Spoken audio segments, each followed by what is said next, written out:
আমি মায়ের কাছে এসেছি, 2-3 বার পুজো দিতে চেয়েছি।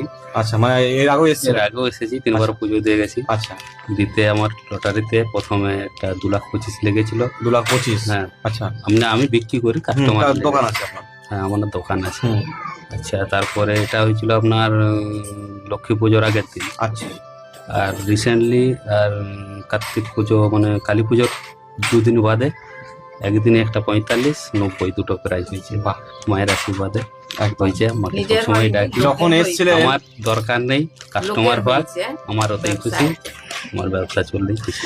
না, যখন আপনি এসেছিলেন তখন ব্যবসা কেমন ছিল? ব্যবসা তখন খুব খারাপ অবস্থা চলছে। খারাপ অবস্থায় ছিল, মানে ইনি অনেকবার এসেছেন আমার এখানে, হ্যাঁ, মানে মায়ের সাথ কিন্তু ইনি ছাড়েননি। বৌমা মাকে কিন্তু, আমি হ্যাঁ, প্রথম মাকে ইনি যতবারই আসে মায়ের কাছে কিন্তু ভক্তি করে মাকে ডেকে যায়। আমি প্রত্যেক ভক্তকে একটাই কথা বলি যে মায়ের স্থানে আসছেন মানে মাকে ডাকতে হবে। আমি তো ঠিক করতে পারবো না, আমার মধ্যে সেই ক্ষমতা তো নেই। আমি আপনার শুধু পথ দেখিয়ে দেবো যে আপনি এই পথে হাঁটবেন, বাকি সব কিন্তু মা করবে। সবটাই কিন্তু মা। আমি এটা নিয়ে আসছি। মায়ের জন্য কি আছে? শাড়ি আছে, শাড়ি, ধুতি, বাবার জন্য ধুতি আর আলতা সিঁদুর। আলাদা কিন্তু শাখা আছে। আর আমার ইচ্ছে আছে, যদি আমার টিকিটে কোনোদিন পাস প্রাইজ লাগে, আমার মাকে যা দিলে আমি পেয়ে যাবো। আমার ইচ্ছা আছে। একদম। ব্যবসা এখন ভালো চলছে? ব্যবসা ভালো চলছে।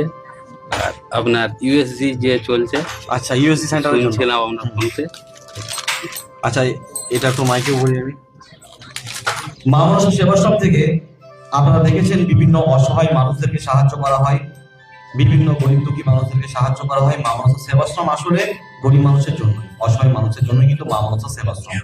এই মা মনসা সেবাশ্রম থেকে একটা ইউএসসি সেন্টার করা হচ্ছে, যেটা সম্পূর্ণ ফ্রিতে মানুষরা ইউএসজি করাতে পারবে, আল্ট্রাসোনোগ্রাফি করাতে পারবে। শুধুমাত্র ডক্টরি যে ফিজটা লাগে সেটা দিতে হবে। তো এই ইউএসজি সেন্টারটা করতে 25 লক্ষ টাকা খরচা হচ্ছে। 25 লক্ষ টাকা। আজ পর্যন্ত ভক্তরা দান দিয়েছে টোটাল 3,20,000 টাকা। আজ পর্যন্ত ভক্তরা দান দিয়েছে 3,20,000 টাকা এই ইউএসজি সেন্টার করার জন্য। এখন অনেক টাকার প্রয়োজন, যেহেতু 25 লক্ষ টাকা প্রয়োজন। তো মায়ের কাছে এটাই আমি চেয়েছি, যাতে ইউএসজি সেন্টারটা করতে পারি মানুষদের জন্য। আর এই ভক্ত আজকে মা মনসা সেবাশ্রমে ইউএসজি সেন্টারের জন্য 1,000 টাকা দান করবো। ধন্যবাদ আপনাকে। মায়ের কাপড়, মায়ের ধুতি, এগুলো মায়ের চলে দিলাম। কি নাম আপনার? প্রদীপ জানা। প্রদীপ জানা। তাহলে ব্যবসা বাণিজ্য সব ভালো চলছে, আর কোনো চিন্তা নেই। ভালো করে মন দিয়ে ব্যবসা করতে হবে, আর টাকা পয়সা খরচা কম করতে হবে। টিকিট নিজে বেশি কাটবেন না। আমি টিকিট নিজে কাটে না। একদমই কাটবেন না। বাবা কাটে, ঠিক আছে? বাবা কাটে, বাবা কেটেই একটু ঘর দুয়ার করতে পেরেছে। বাবার উঠেছিল, ওরা গরিব, খুব কিছু নেই। আমার যত সামর্থ্য বাবা আমি দিয়ে গেলাম কেটেছিল ওকে। 90। গরিব দুঃখীরা। কোথায় আপনার টিকিট কাউন্টারটা কোথায়? আমার টিকিট কাউন্টার চন্দ্রকোনা রোড থেকে যেতে হবে 5 কিলোমিটার। চন্দ্রকোনা রোড থেকে 5 কিলোমিটার। আমার গ্রাম হচ্ছে টিকিট নয়া খেলেনি বসত। তো, কি নাম? নয়া বসত, নয়া বসত। আচ্ছা, গ্রামের নাম এটা? গ্রামের নাম নয়া বসত, গ্রাম আচ্ছা। পোস্ট। একই গ্রাম পোস্ট, নয়া বসত। যারা নয়া বসত থেকে দেখছেন, তাদের কাছে যে টিকিট নিয়ে আসবেন। ঠিক আছে, ভালো থাকুন। মায়ের আশীর্বাদ যেন মায়ের থাকে। আশীর্বাদ থাকবে। নাম বলুন। প্রদীপ জানা, স্যান্ডেল নগর। আপনার নাম? কবিতা জানা। কবিতা জানা।